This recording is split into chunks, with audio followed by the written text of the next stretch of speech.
श्रीमद् भागवत सुधा सागर पंचम स्कंद तीसरा अध्याय भक्तगणों। आज आपको श्रीमद् भागवत में राजा नाभि का चरित्र के बारे में बताऊंगा।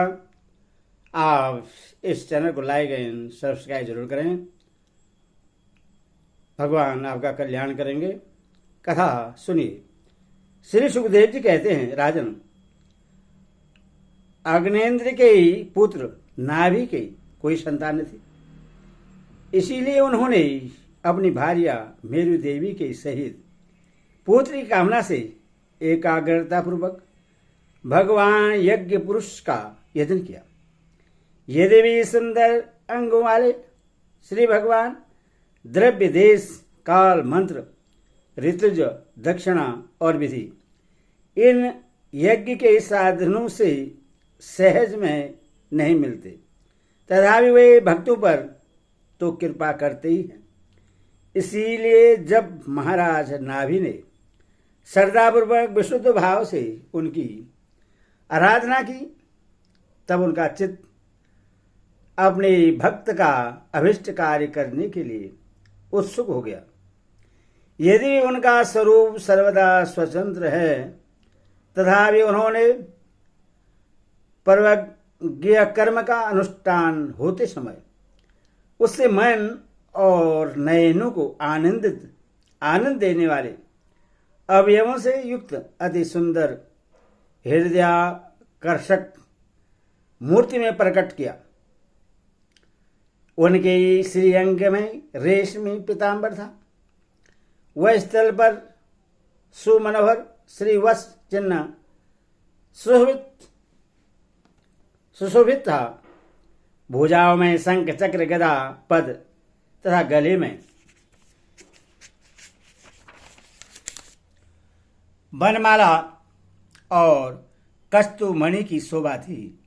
संपूर्ण शरीर अंग प्रत्यंग की कांति को बढ़ाने वाले किरण जाल मंडित मणिमय मुकुट, कुंडल, कंकण, करधनी, हार, बाजूबंद और निपुर आदि आभूषणों से विभूषित था।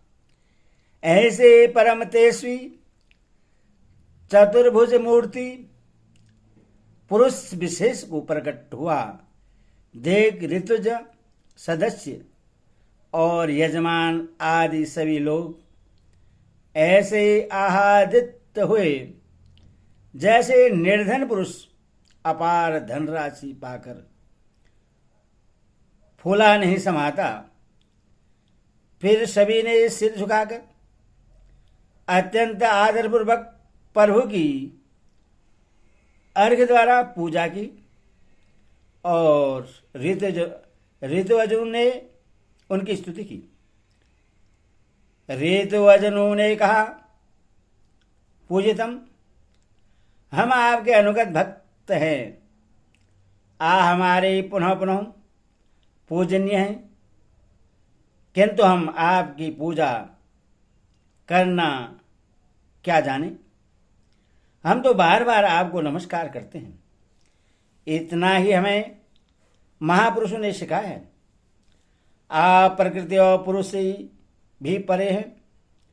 फिर प्राकृतिक गुणों के कार्यभूत इस प्रपंच में बुद्धि फंस जाने से आपके गुण गाने में सर्वदा असमर्थ ऐसा कौन पुरुष है जो प्राकृतिक नाम, रूप एवं आकृति के द्वारा आपके स्वरूप का निरूपण कर सके। आप साक्षात परमेश्वर हैं। आपके परम मंगलमय गुण संपूर्ण जनता के दुखों का दमन करने वाले हैं। यदि कोई उन्हें वर्णन करने का साहस भी करेगा तो केवल उनके एक देश का ही वर्णन कर सकेगा।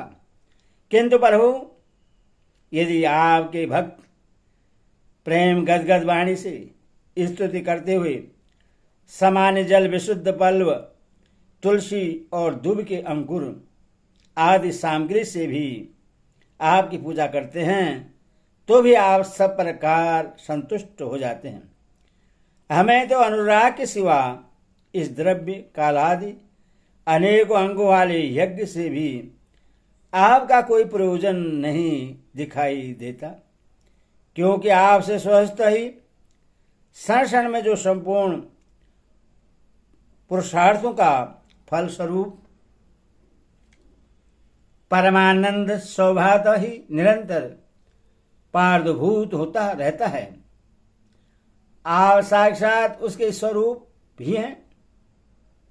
इस प्रकार यदि भी आपको इन यज्ञादि से कोई प्रयोजन नहीं है, तथा भी अनेक प्रकार की कामनाओं की सिद्धि चाहने वाले हम लोगों के लिए तो मनोरथ सिद्धि का पर्याप्त साधन यही होना चाहिए।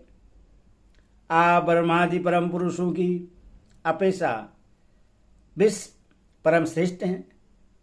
हम तो यह भी नहीं जानते कि हमारा परम कल्याण किससे है, और न हमसे आपकी यथोचित पूजा ही बनी है। तथापि जिस का तत्व के पुरुष बिना बुलाए भी केवल करुणावश अज्ञान पुरुषों के पास चले जाते हैं, उसी प्रकार आप भी हमें मोक्ष संख्यक परम पद और हमारी अभिष्ट वस्तुएं प्रदान करने के लिए अन्य साधारण यज्ञ दर्शनों के समान यहाँ प्रकट हुए हैं।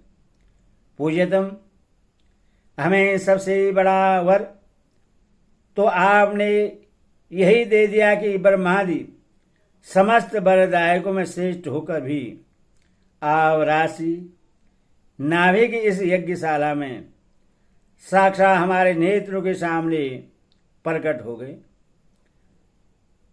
अब हम और वर क्या मांगे, पर हो आपके गुण गणों का गान परम मंगलमय है। जिन्होंने वैराग्य से प्रज्वलित हुई ज्ञानाग्नि के द्वारा अपने अंतकरण के राग देश आदि संपूर्ण मलों को जला डाला है, अतएव जिनका स्वभाव आपके ही समान शांत है, वे आत्मा राम मुनिगण भी निरंतर आपके गुणों का गान ही क्या करते हैं। अतः हम आपसे यही वर मांगते हैं कि गिरने, ठोकर खाने, छींकने अथवा जमाई लेने और संकट आदि के समय एवं ज्वर और मरण आदि की अवस्थाओं में आपका स्मरण न हो सकने पर भी किसी प्रकार आपके सकल कले मल विनाशक भक्त वत्सल दीन बंधु आदि गुण घोतक नामों का हम उच्चारण कर सकें। इसके सिवा कहने योग्य न होने पर भी एक प्रार्थना और है, आप साक्षात परमेश्वर हैं। स्वर्ग अवर्ग आदि ऐसी कोई वस्तु नहीं है जिससे आप न दे सकें। तथापि जैसे कोई कंगला किसी धन लुटाने वाले परम उद्धार पुरुष के पास पहुंचकर भी उससे भूसा ही मांगे, उसी प्रकार हमारे यजमान ये राजर्षि नाभि संतान को ही परम पुरुषार्थ मानकर आपके ही समान पुत्र पाने के लिए आपकी आराधना कर रहे हैं। यह कोई आश्चर्य की बात नहीं है। आपकी माया का पार कोई नहीं पा सकता और न हो किसी के बस में ही आ सकती है। जिन लोगों ने महापुरुषों के चरणों का आश्रय नहीं लिया, उनमें ऐसा कौन है जो उसके बस में नहीं होता। उसकी बुद्धि पर उसका पर्दा नहीं पड़ जाता और विषय रूप विष का वेग उसके स्वभाव को दूषित नहीं कर देता। देव देव, आप भक्तों के बड़े बड़े काम कर देते हैं। हम मंदमतियों ने कामनावश इस तुच्छ कार्य के लिए आपका आह्वान किया, यह आपका अनादर ही है, किंतु आप समदर्शी हैं, अतः हम अज्ञानियों की इस धृष्टता को आप क्षमा करें।